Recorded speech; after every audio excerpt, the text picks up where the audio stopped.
Hello everybody and welcome to today's video where I'm going to be talking about the game that I created using Unity's data-oriented technology stack and their entity component system for a game jam called the SeaJam, which is a game jam put on by Polymars. He's another YouTuber on here who made this game jam to bring awareness to the whole TeamSeas initiative, which is Mr. Beast and Mark Rober's whole initiative to clean up trash out of the ocean. So with this, he tasked everyone to create a game that was kind of related to cleaning up trash off the ocean. And so this is the game that I've created called Trash Empire. So anyways, in today's video, I want to talk a little bit about, what the game is, kind of what went right, what went wrong, why I didn't finish the game, what I would have done differently next time, and kind of some of the plans that I have for this moving forward.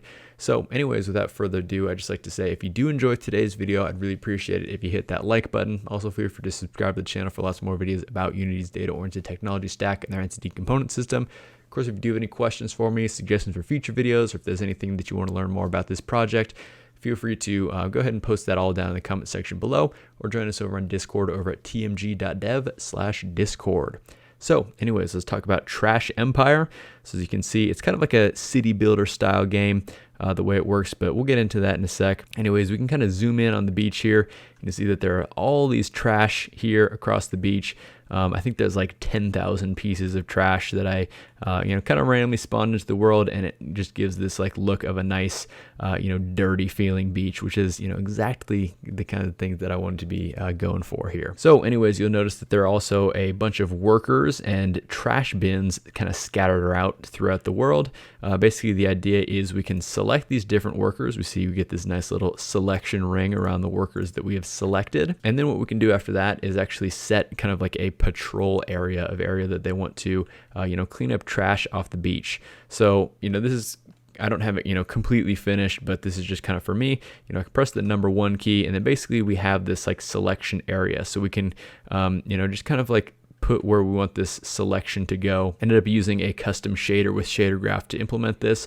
I will link the tutorial that I followed in there because frankly, I don't understand how exactly this is set up. But anyways, we can say we can have our worker go to, kind of this area on the beach right here where trash is coming.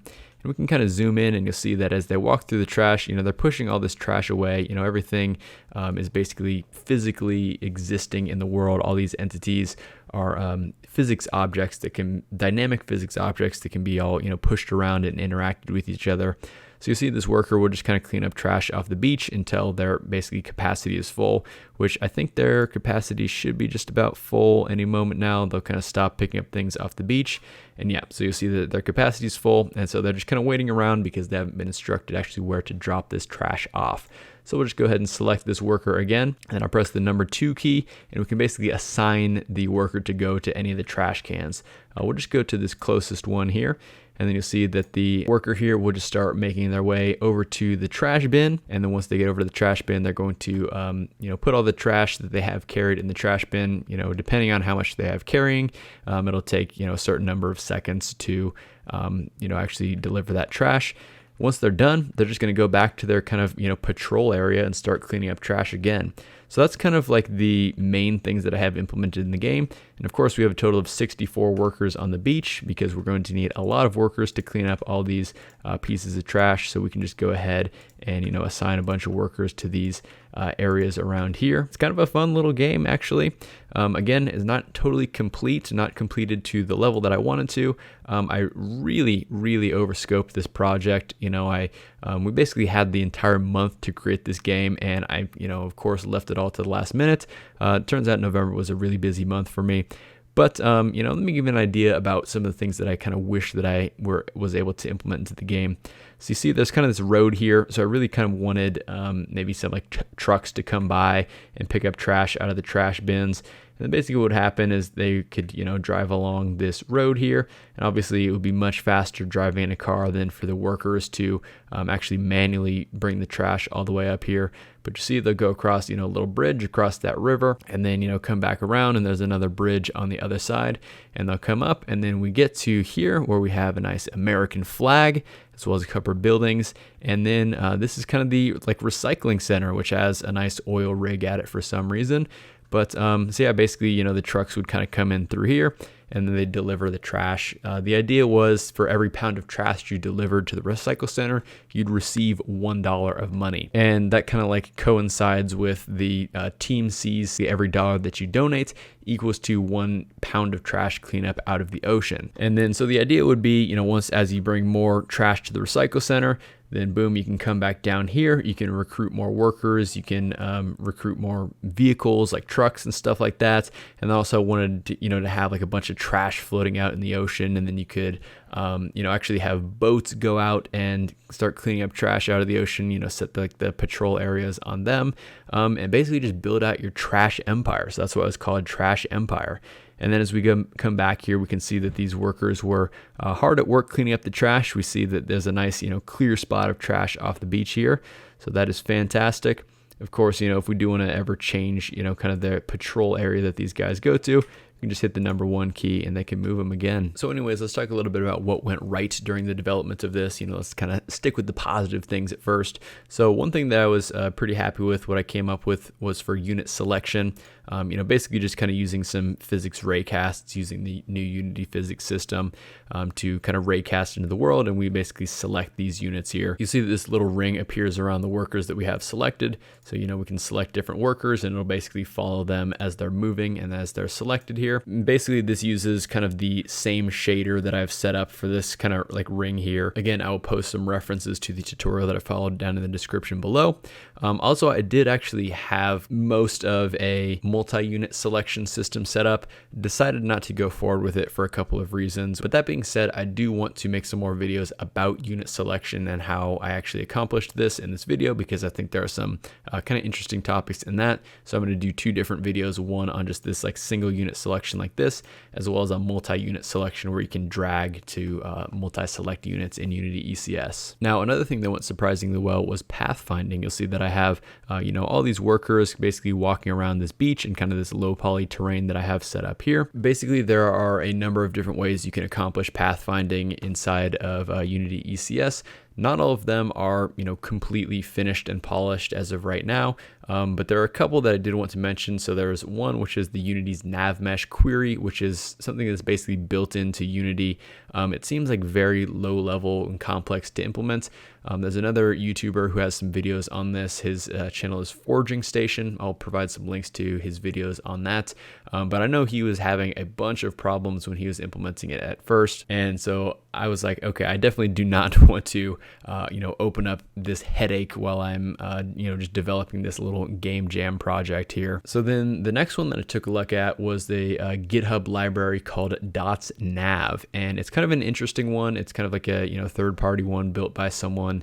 And it seems to work pretty well. It has like local avoidance and, a kind of like a bunch of the features of pathfinding that you would normally like, but it is pretty limited in what you can do with it. Basically anything can only pathfind on just like a 2D square plane. So I wasn't, really a fan of that. And unfortunately I couldn't get it to work exactly perfectly. I was kind of wrestling around with it for a while and I got it like, 80% of the way there, but I just wasn't really, liking how that particular navigation package would fit in my game. Luckily, I did come across this navigation package by a developer by the name of Reese. He'd been sharing some of his stuff in the Unity forums, and that's kind of how I came across his stuff. And so he actually has 2 pathfinding libraries available. One is the kind of full navigation package, which is very similar to the just built-in nav mesh package from Unity, but it's basically like an ECS version of it. So with that, you get, kind of like flocking and, jumping from different meshes to other meshes. And then he also has kind of like a lightweight pathing one, which basically only just includes, creating a path from, point A to point B basically. And I don't think it actually implements the traversal of units, across that path. So I ended up going with the navigation path just so, it already had those things implemented, and you see there's some little bugs in there. Like every once in a while those guys kind of like jump up when they get to their destination, which I'm not really sure why that's happening. If that's just a bug with how I've implemented this pathfinding, there they go again.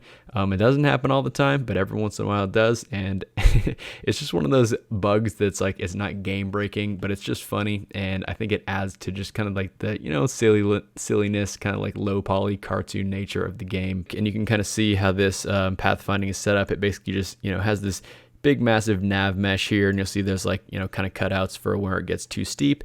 Of course, it has the ability to, you know, put in obstacles and things like that.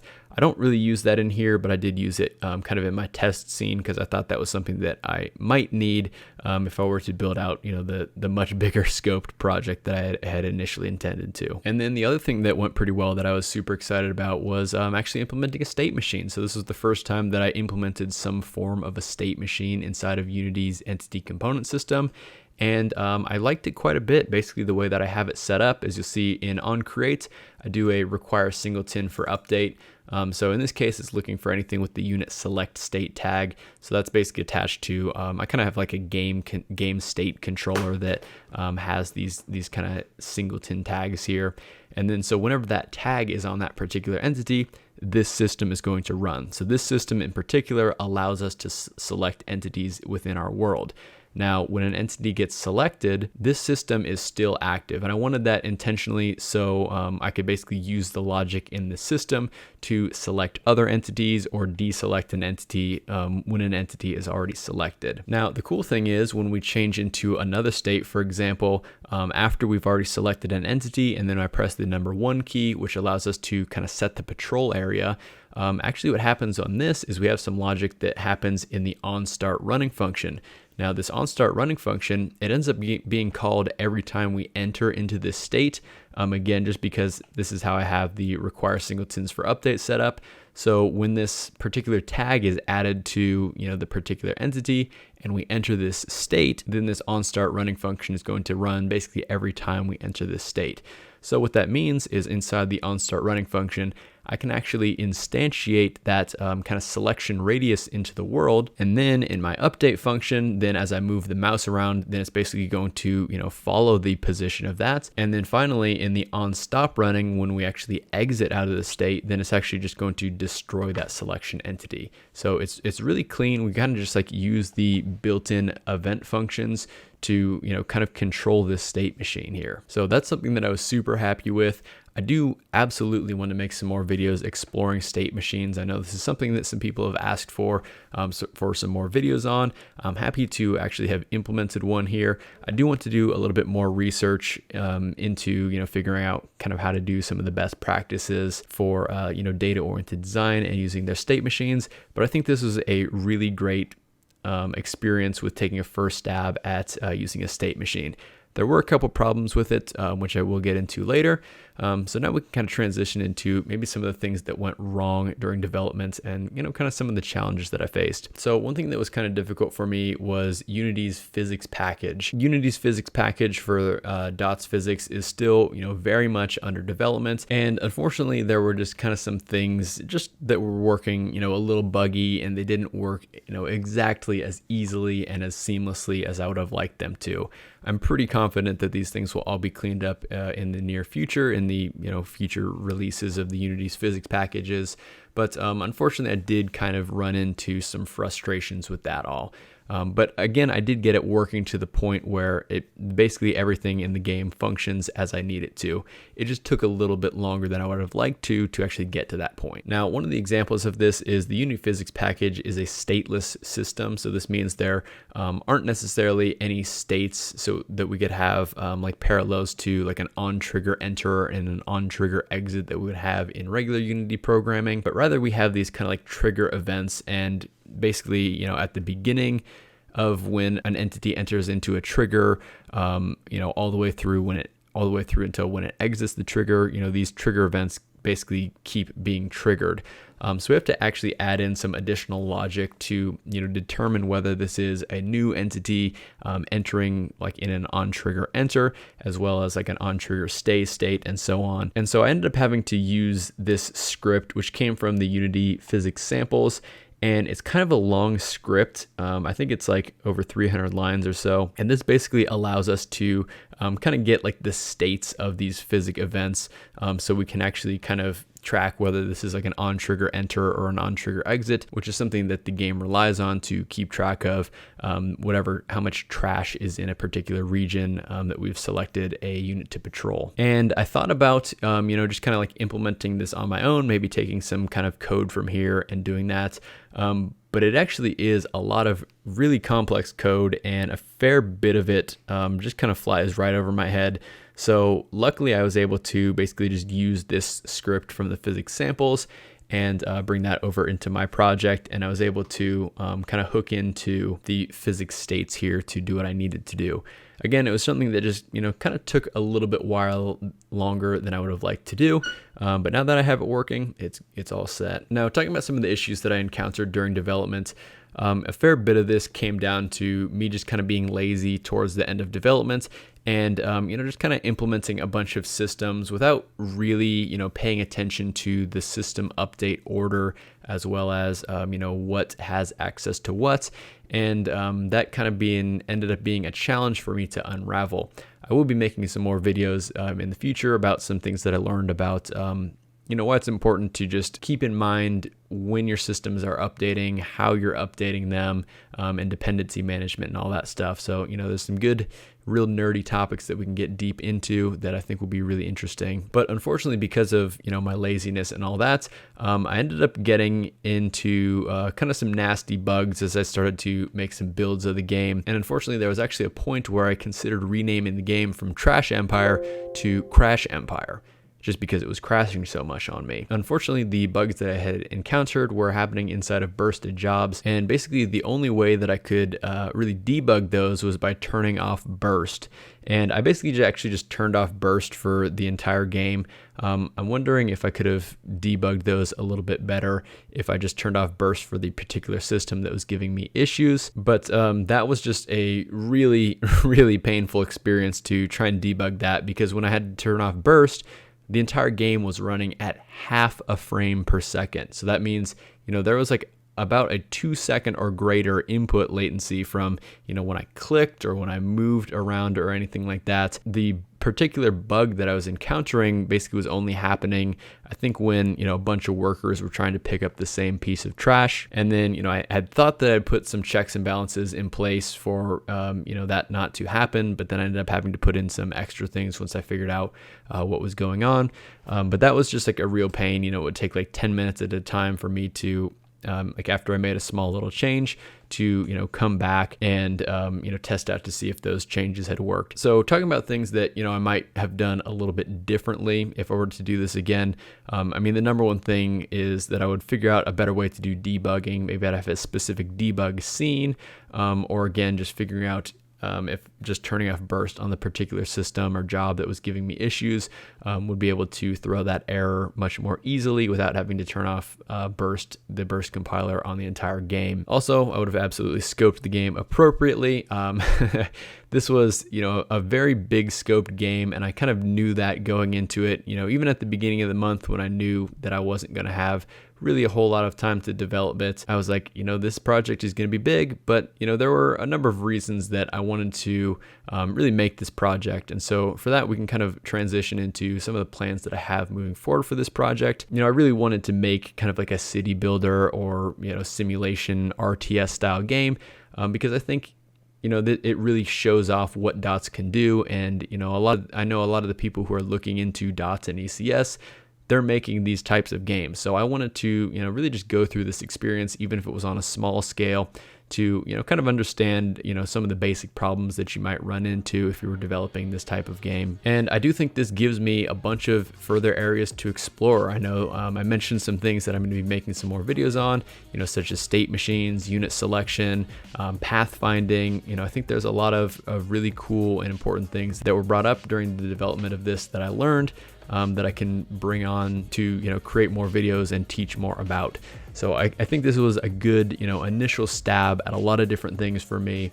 I absolutely learned a lot. Would highly recommend for everyone to participate in as many game jams as you can, as you want to. It's been a while for me to do a game jam, and I'm glad to have done another one here, even if I didn't exactly finish it to my liking. So anyways, with that, I'm going to wrap up today's video. Do hope you enjoyed it, kind of this little overview of my game Trash Empire. It is a fun little project. I might leave some links to it down in the description below so you can download it and play around with it yourself. Again, the controls kind of suck, so maybe I'll include just a little description inside the files that you get with that, just so you maybe kind of have a vague idea of what you're supposed to do. But other than that, I hope you enjoyed today's video. I'd really appreciate it if you hit that like button. Also, feel free to subscribe to the channel for lots more videos about Unity's entity component system and their data-oriented technology stack. Of course, if you do have any questions for me or suggestions for future videos, feel free to leave those down in the comments section below, or join us over on Discord over at tmg.dev/discord. Hope you all have a fantastic rest of your day, and I'll see you in the next one.